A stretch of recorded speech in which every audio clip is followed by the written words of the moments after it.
take you where it wants to. We'll continue to find our way through anything we face. We got what it takes. Here we go. All we need is an open road and a chance to see a never-ending world that's beautiful. Here we go, with the sunlight on our skin. It's a brand new day, it's ours to take, and we will let it in. This is where the adventure begins. In this episode, we start at Gwalia, the gold mine, and the free camp overlooking it. Head down to Kalgoorlie to get a service on Beast and some new boots for him. Back up to Menzies, and we head across to Lake Ballard to check out those statues in the lake, which are a little bit bizarre, I might add. Along the Menzies Sandstone Road for some dirt and corrugations. We get up to Sandstone, have a look at London Bridge, the rock formation before it falls down, and the brewery in the tunnel, which was interesting. Crossed to Mount Magnet and the granites for its Aboriginal artwork, up to Kew and Big Bell Ghost Town and the Wolga Rock for their stunning artworks, and up through Meekatharra. We continue to head north before making our way into Newman. That's where we end our episode, Newman being the base for BHP's iron ore operations.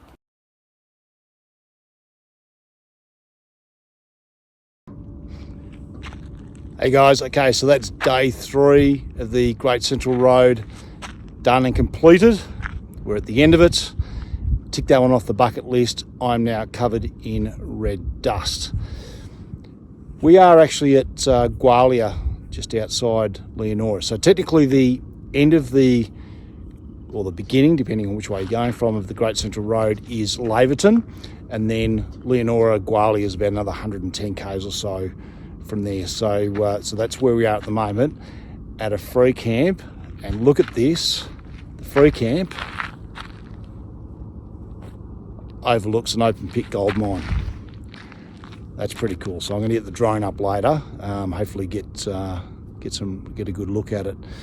Okay, so the Great Central Road today, we've done about 373 k's in total, but that also included about 110 k's from Laverton to here. So the actual Great Central Road was about 260 odd. Of that 260, I reckon probably 75 kilometres of it was tarmac, and a good probably 50 or 60 kilometres was literally just graded dirt road. So it was like just a dusty highway. There was a section just east of Cosmo Newbury, up to a mine site turn off. That was pretty ordinary, and I'd say that's probably because of all the mine trucks and that going through. That was pretty chopped up and heavily corrugated, but still manageable. We had dropped our tyres a little bit, so we, instead of being 40 psi all round, we were pretty much 30 psi all round, and did for the most part 80 to 90 k's all day. So it's been pretty solid run. Had a beautiful free camp last night, and then a run home, or when I say run home, a run down here to Gwalia for tonight for this free camp here overlooking the pit. So pretty cool. Tomorrow we'll head down to Kalgoorlie. We'll have a look at the super pit down there, but we'll also get the truck ready, get Beast ready for a service on Thursday, and we'll get a few other bits and pieces done.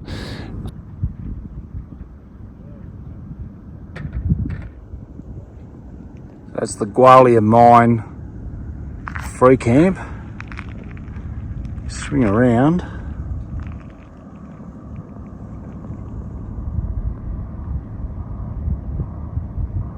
Actually overlook the open pit.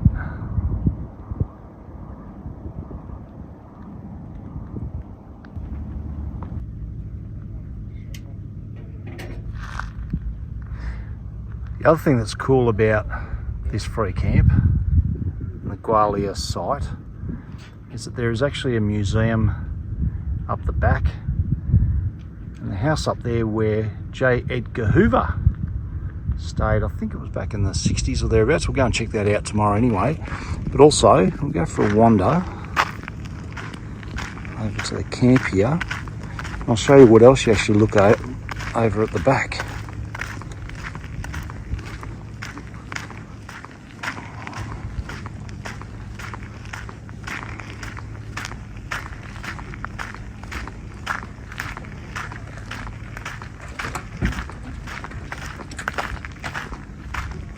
So down the back here, it's all the old historical mine site. All the old historical buildings. You can actually go and check those out and walk through those too. Very cool.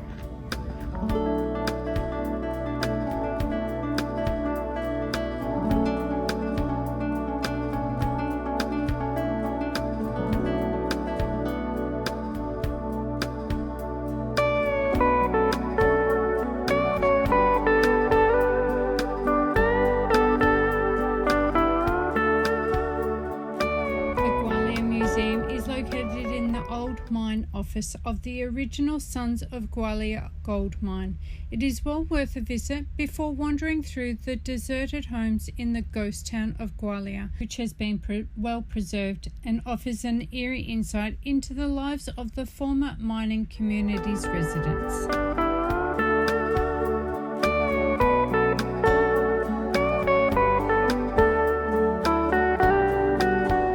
The museum features displays covering the cultural heritage of the Aborigines, Afghans, Italians, Yugoslavians, and other cultures who resided in the area.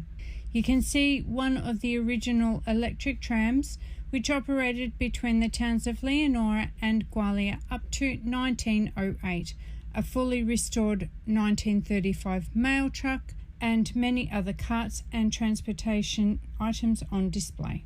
There is also lots of information about the current and future mining operations.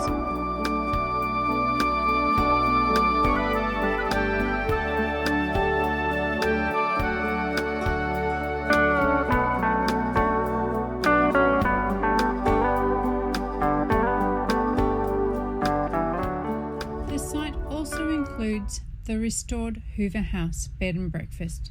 It is the original mine manager's residence, one of which was Herbert Hoover, who later became the 31st President of USA.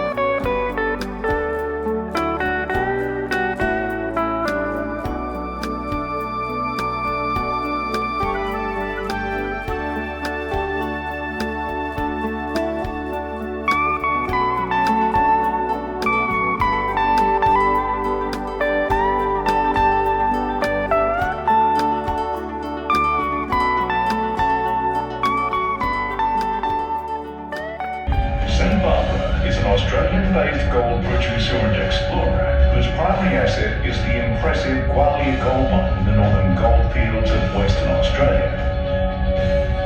Home to the famous Kalgoorlie super pit, this general region has a staggering gold endowment of over 160 million ounces, more than half of Australia's historic gold production. The region hosts numerous other major gold mining centres, including Coolgardie, Mount Pleasant, Canalman, Paddington and Orabanda, to name just a few.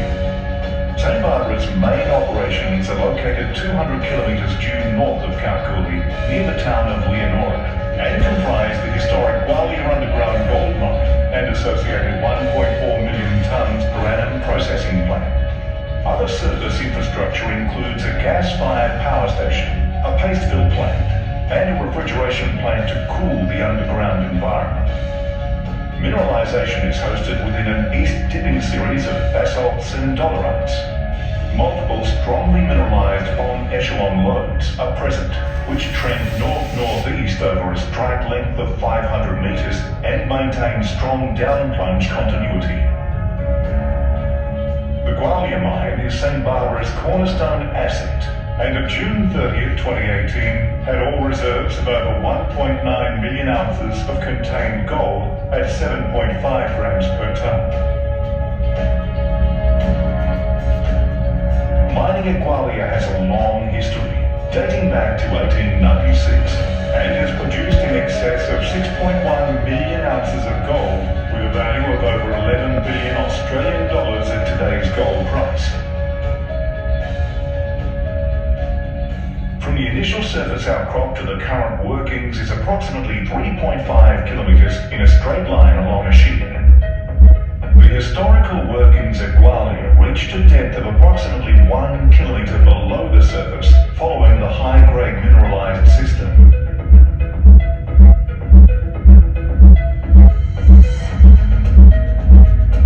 In 2019, the main decline reached 1.72 kilometres, or over an imperial mile below the surface, to allow production from a range of ore sources. At June 30th, 2018, the Gwalia mine had mineral resources of 4.8 million ounces of contained gold. Once the grand home of managers of the Sons of Gwalia gold mine, Hoover House is now luxury bed and breakfast venue. The house was designed in 1897 by the miner's manager Herbert Hoover, who later became the 31st President of the United States of America.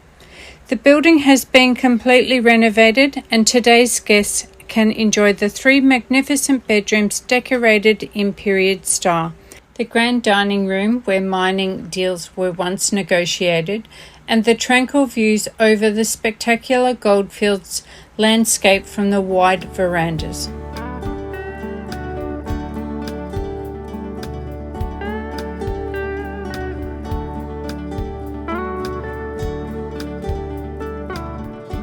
Kalgoorlie is a city in the Goldfields Esperance region of Western Australia, located 595 kilometres east of Perth. In 1893, prospectors Paddy Hannon, Tom Flanagan and Dan Shea were travelling to Mount Yule when one of their horses cast a shoe.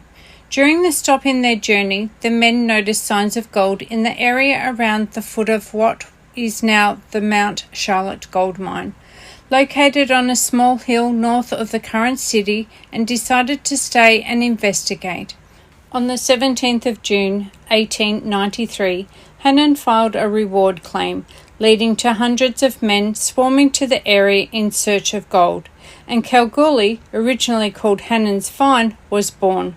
The mining of gold, along with other metals such as nickel, has been a major industry in Kalgoorlie ever since. The concentrated area of large gold mines surrounded the original Hannon's Find is often called the Golden Mile.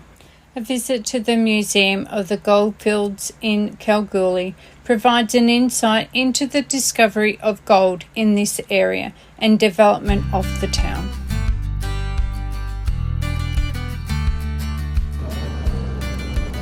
So this morning we're at Tyrite in Boulder, just out of Kalgoorlie. I'm going to put 4 new boots on the beast. Maxxis razors, 37 inch, 20 by 12.5s. I'll show you those once they're done, but Beast is badly in need of these new boots, so I'm glad we finally got here with him.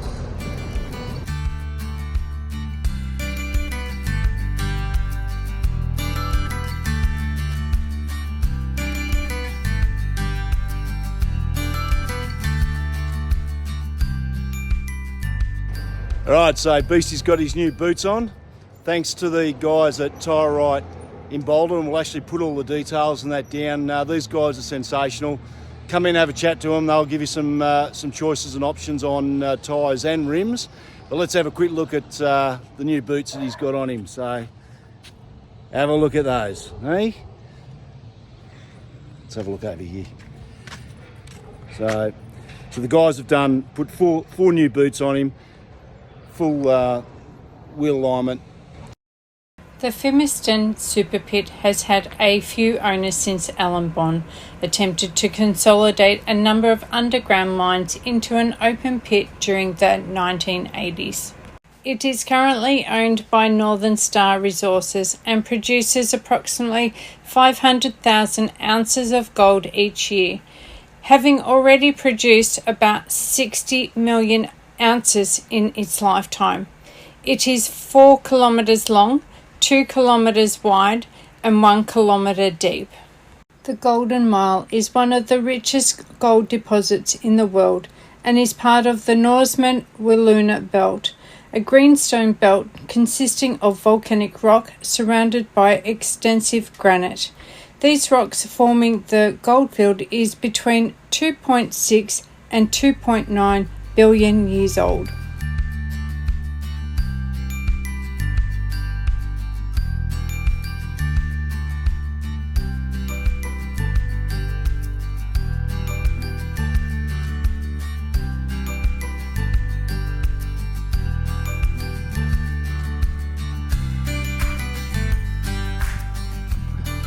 Okay, so the Great Central Road completed. On our little map here, I'll show you where we actually went. Alright, so we started at Uluru. There's Rock. We made our way Docker River at the border. And from there, all the way down to Warrakoona. Now that was our first night stay. And then from there, made our way down to Chukayula. That was our second night stay. And then from there, all the way down to the Gwalia Ghost Mine. So that's where we stayed on our third night. Now we were planning on having 3 nights along the way, but because we had to be in Kalgoorlie for a service for the truck, we had to cut it out by a night. So from there, obviously, we made our way down to Kalgoorlie for the service, and now we've made our way back up, and we're about there at the moment. Lake Bollard is a salt lake located about 18 kilometres north of Menzies in the WA Goldfields region. In 2003, to commemorate the 50th anniversary of the Perth International Arts Festival, the Inside Australian exhibition was commissioned.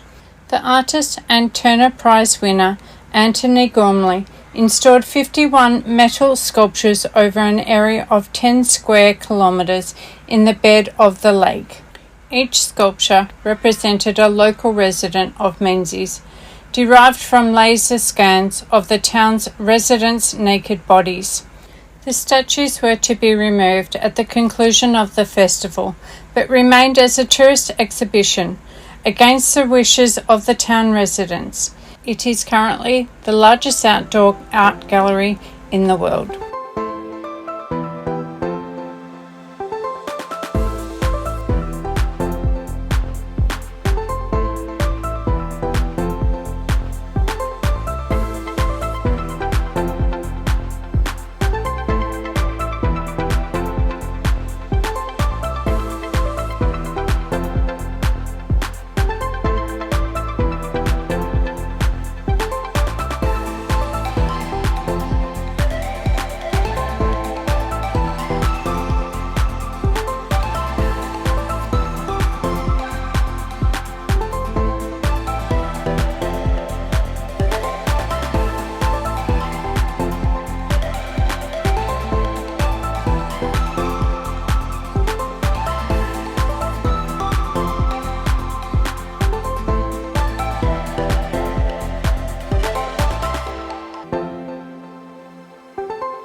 Okay, so 200 odd k's of dirt today. It's a travel day. We've gone from Lake Ballard up to Sandstone. We're only about 10 k's out of Sandstone, but we've stopped here for lunch. This is London Bridge, rock formation, and there's a picnic area here, so we're going to have some lunch. The drive, Menzies Sandstone Road, 200 and odd k's, as I said, of dirt. Wasn't too bad for about 75 k's of it, where it was the grader was actually going through. We did pass the grader. Once we got in front of the grader though, the road was a little bit more corrugated. Nothing major. We're still doing pretty much 80 k's, 85 k's most of the way. Some parts we had to slow right down to because it did get a little bit gnarly, but overall generally pretty good. Like all the outback roads we found so far, they're really wide anyway, so you got plenty of room to move around and try and avoid the corrugations and that. Anyways, we'll check out London Bridge here. We'll have some lunch and I might even throw the drone around.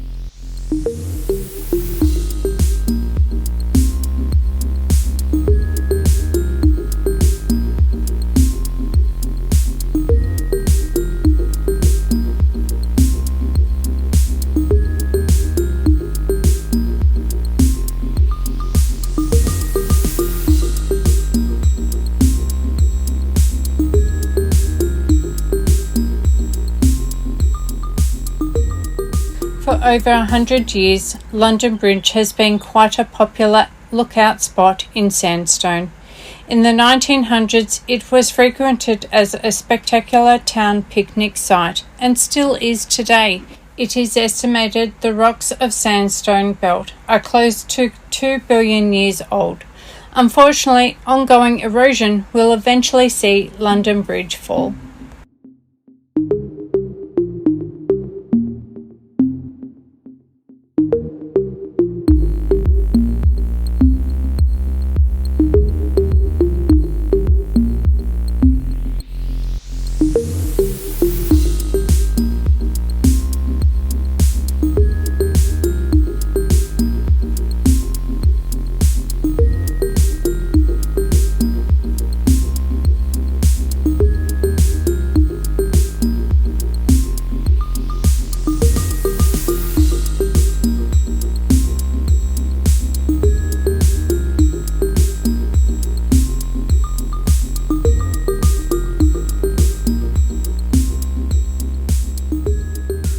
In Sandstone was constructed in 1907 by Irishman J.V. Kearney to provide for the demands of the many miners working in the area.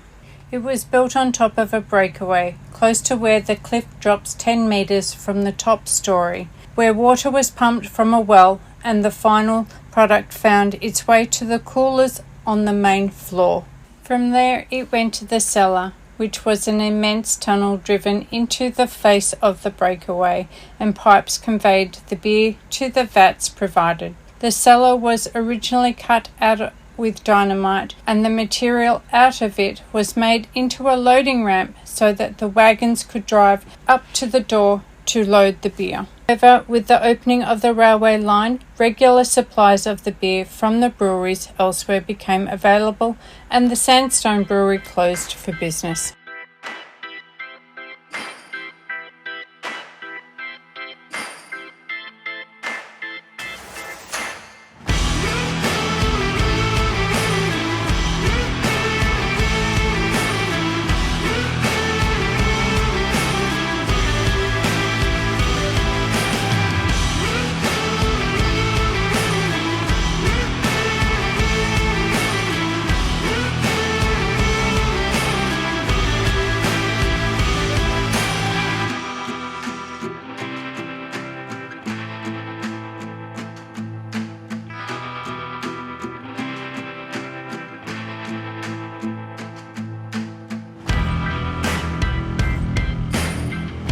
The Granites is a significant Aboriginal rock art site located 7 kilometres north of Mount Magnet.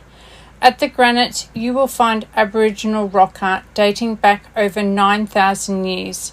The site also includes ceremonial and burial sites and a large Nama hole or traditional native well.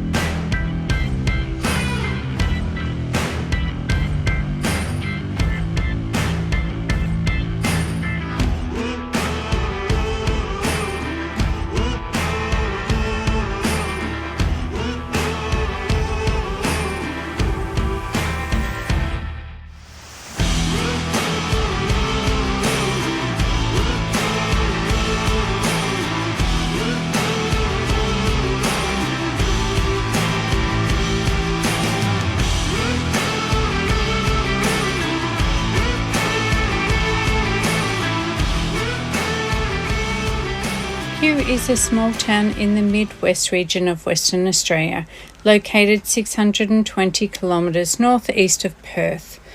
Gold was discovered in 1892, though there is uncertainty as to who made the first find. Michael Fitzgerald and Edward Heffernan collected 260 ounces after being given a nugget by an Aboriginal known as Governor. Tom Kew travelled to Nanine to register their claim. The town site was gazetted in 1893 and named after Tom Kew.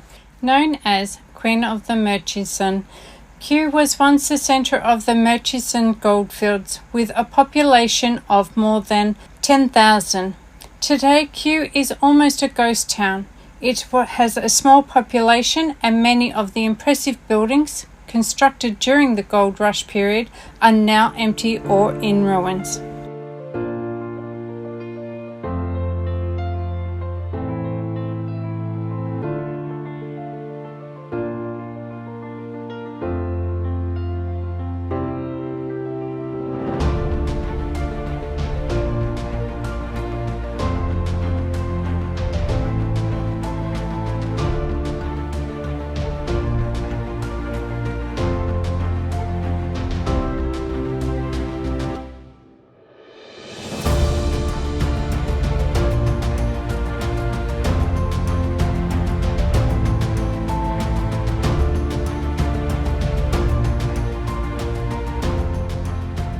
Big Bell is a ghost town located approximately 30 kilometres southwest of Kew.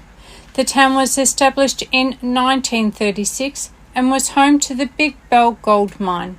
The town and mine thrived for almost 20 years before finally closing its doors in 1955. You can see the magnificent ruins of the Big Bell Hotel, which still looks impressive from its exterior. Internally are remains of the bar, which is said to have been the longest bar in Australia in its day. Whilst not as spectacular, there are a variety of other ruins, including churches, houses, and a hospital.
Located 48 kilometres west of Kew, a huge granite monolith called Wolga Rock has one of the finest exhibits of Aboriginal art in Western Australia.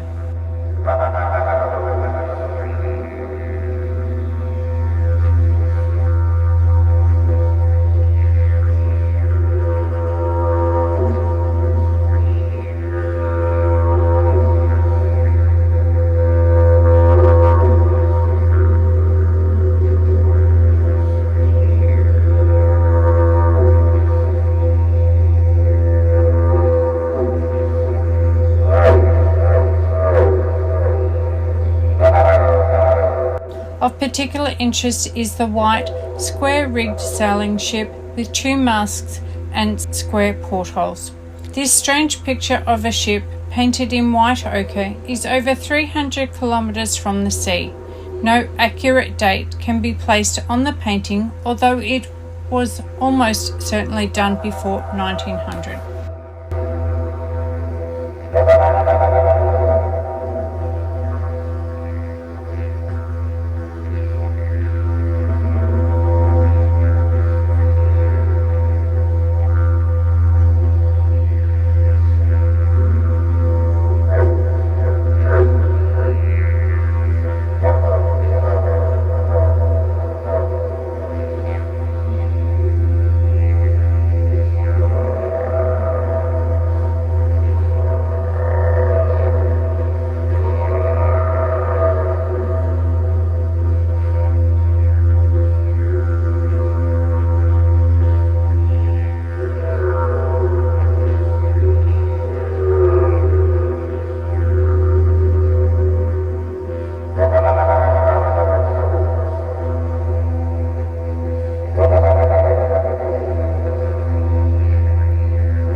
Newman, originally named Mount Newman until 1981, is a town in the Pilbara region of Western Australia. It is located about 1,186 kilometres north of Perth. The town was established by Mount Newman Mining Co. Proprietary Limited, a subsidiary of BHP, in 1966 as a company town to support the development of iron ore deposits at nearby Mount Whaleback.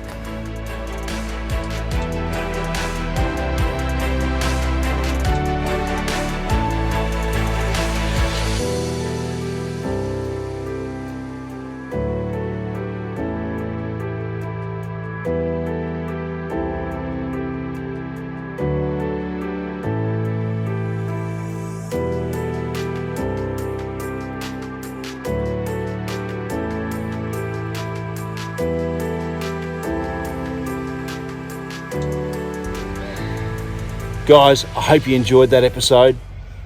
It was a bit of a journey, that one. We started at Gwalia at the free camp overlooking the open pit gold mine, which was quite spectacular, down to Kalgoorlie before making our way up through the historic parts of the gold fields through Kew and Meekatharra. Of course, we had a stopover at Lake Ballard for those bizarre sculptures in the middle of the lake.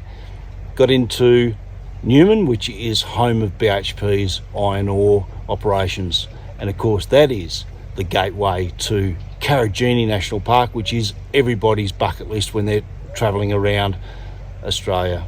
So make sure you watch our next episode to see what our experience was like of Karijini National Park.